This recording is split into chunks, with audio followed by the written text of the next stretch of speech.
All right, we are going to use the Enterprise, the Starship Enterprise, as our ship.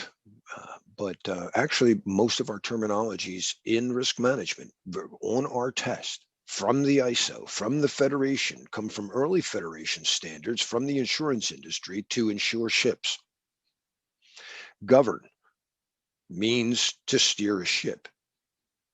Cyber, just an American word for it from Norbert Wiener, who did it in information, but govern literally means to steer. It's the captain of the ship. And when you're steering a ship, you're going to steer out of the way of the dangers you can see. A lot of dangers you can't see on a ship, especially 5,000 years. We've only had electric lights up until about 200 years ago, right? What were they using? Candles? Nighttime? The cliffs under the water are the worst. You see the island and it's whatever, it's a mile away, but no, it's not. It's right there in front of you. Just most of it's underwater, maybe 5 feet. And when you hit that, that could be the end of your ship. You better be able to hopefully prevent that from happening. But if you didn't, you better have lifeboats. Somebody awake at the, somebody stayed up at the lookout. All right, so the ship's there. Writing it down will help. I know the rocks are there, the cliffs are there. Write it down. You log it.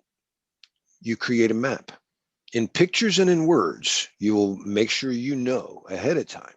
So then when you plan, you read, you preview this map, and you get out there and you hit the rock again. You're like, wait a minute, what the heck happened?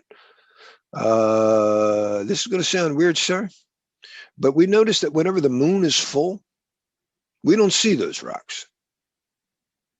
You start discovering non-obvious patterns for some reason, and it had to sound weird to people 5,000 or 3,000 years ago when they were creating these standards, but yep, moon affects that, but it's predictable. It's not always predictable. The weather. Well, I knew the rocks were there, but the wind blew us right into it.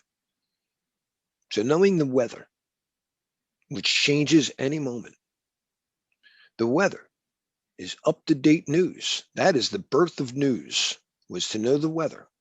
So you could take your ships out to do commerce.